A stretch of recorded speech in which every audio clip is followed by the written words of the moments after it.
देखते रहिए खुलासा टाइम्स न्यूज। मेरा नाम जुबैर अहमद है। मैं चौहान बांगर से इलेक्शन लड़ रहा हूँ। इस बार बाई इलेक्शन जो हो रहा है एमसीडी का, उसमें मैं खड़ा हुआ हूँ कांग्रेस पार्टी की तरफ से। जुबैर साहब, पंजाब में आपका सुपड़ा साफ हुआ है, इसके लिए आप क्या कहेंगे? आम आदमी पार्टी का सुपड़ा साफ हुआ है। देखो, पंजाब के लोग पहचान गए। विधानसभा में लंबी लंबी बातें करके केजरीवाल जी वहाँ आए थे और वापस आने के बाद उन्होंने पलट के भी नहीं देखा पंजाब को। उसी का नतीजा है जो वहाँ जीरो हुआ है और आने वाले निगम चुनाव में दिल्ली में भी यही हाल होगा। ये तो बड़ा ऐतिहासिक मामला है। एक मौजूदा जीते हुए विधायक को एक पार्षद की टिकट देके आम आदमी पार्टी ने उतारा है, इसके लिए क्या कहेंगे? पब्लिक पूछ रही है कि जब अच्छे थे तो टिकट क्यों काटा और जब अच्छे नहीं थे तो टिकट दिया क्यों। हाजी जी मेरे बुजुर्ग हैं, मैं बड़ी इज्जत करता हूँ उनकी। जब उनका टिकट कटा तो उन्होंने कहा कि 5 करोड़ रुपए में केजरीवाल ने टिकट बेच दिया।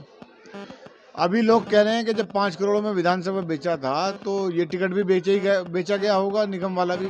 तो 1-8 करोड़ का अगर टिकट खरीदा है तो टिकट खरीदने से बेहतर तो ये होता कि गरीब लोगों की, लॉकडाउन में लोग परेशान थे, खाने से परेशान थे, उन पर सामान नहीं था, किराया देने के लिए नहीं था, तो उनकी मदद कर देते।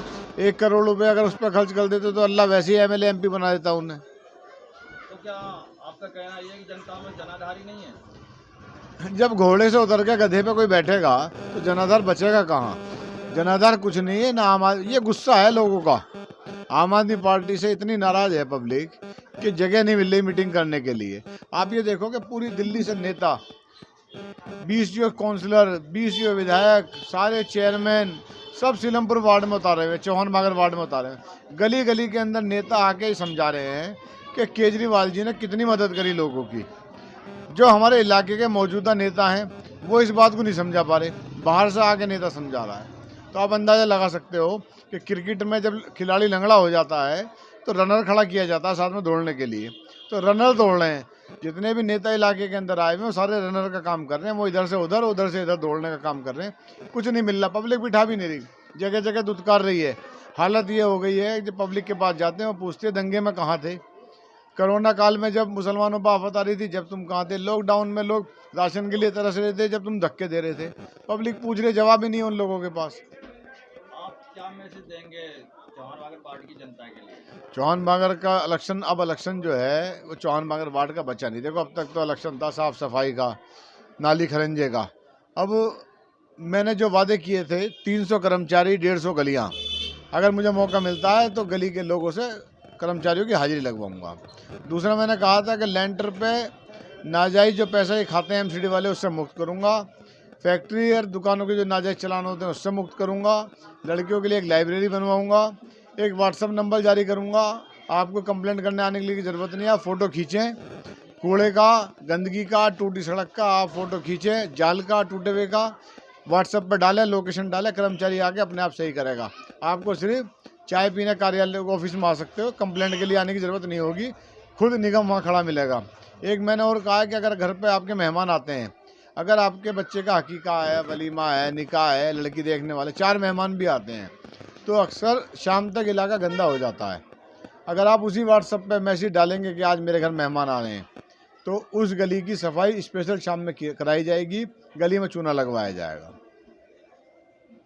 और कोई संदेश, जैसे कि एक मैसेज चल रहा है कि एमसीडी का भ्रष्टाचार चरम सीमा पे है, तो इसके लिए अब वो कह रहे हैं कि अकेला जीत के कर क्या लेगा, पार्टी का होगा तो करेगा। पहले तो पार्टी के थे दोनों, ये नीचे वाले ऊपर थे और ऊपर वाले नीचे थे। इन्होंने मिलकर क्या भ्रष्टाचार फैलाया आप देख सकते हो। कोई लेंटर ऐसा नहीं जिससे पैसे ना लिए गए हों। दुकानों के दबके चलान हुए इलाके के अंदर। तो ये यही करेंगे, जब दोनों आ जाएंगे तो भ्रष्टाचार को दोनों बढ़ावा देंगे। हाजी जी हमारे शरीफ आदमी हैं, वो कह रहे होंगे कि लेंटर पर कौन पैसे ले गया, मैं तो ढूंढ रहा हूँ, मुझे तो पता नहीं चला, मिला नहीं, पता करता हूँ। जब तक पता करेंगे जब तक लेंटर में छेद हो जाएगा। उनने भी एक सभा में संबोधित किया था कि आप एमसीडी को हम भ्रष्टाचार मुक्त करेंगे, हम लिंटरों से पैसे नहीं ले देंगे, वो भी इस बात यानी कि अब तक ले रहे थे। इससे पहले तो जो विधायक हैं वही काउंसलर थे और ये विधायक थे, तो यानी कि भ्रष्टाचार चल रहा था। तो ऊपर नीचे ही तो हुए हैं दोनों।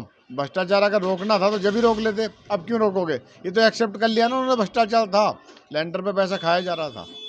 जब एक्सेप्ट कर लिया तो अब इसमें क्या चेंजिंग आ जाएगी। तो अब ऐसा लग रहा है कवि साहब कि कांग्रेस के अच्छे दिन आने वाले हैं पंजाब को देखते हुए। कांग्रेस के दिन अच्छे आ चुके हैं ऊपर वाले क्रम से। चौहान बांगर वार्ड, अब वार्ड का चुनाव नहीं बचा है, ये बदले का चुनाव बचा है।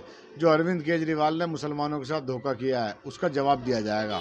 पूरी दिल्ली उसने इसीलिए उतारी है कि वो किसी भी तरह झूठ से फरेब से चौहान बांगर वार्ड जीत जाए और लोगों को बताया कि मुसलमान मेरे आज भी साथ है। मुसलमान केजरीवाल से नाराज़ है और इंशाल्लाह आने वाले 28 तारीख को इसका मैसेज अरविंद केजरीवाल को दे दिया जाएगा।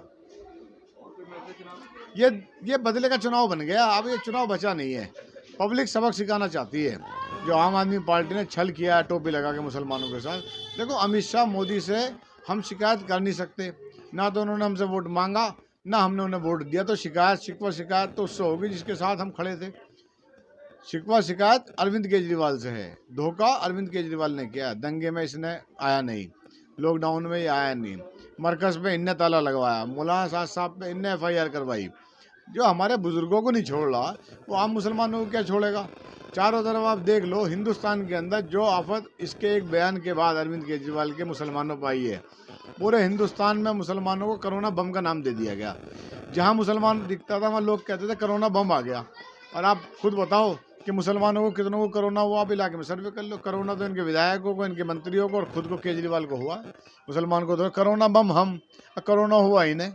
इन्होंने हमें बदनाम करने का काम किया है। उस बदनाम की वजह से बहुत नुकसान हुआ है हम लोगों का। तो क्या पंजाब की तर्ज पे चौहान बागर वार्ड में चुनाव होगा? 0 से भी नीचे जाएंगे आप इंशाल्लाह देखना। इन्हें आदमी नहीं मिल रहे, किराए के आदमी लेके घूम रहे हैं।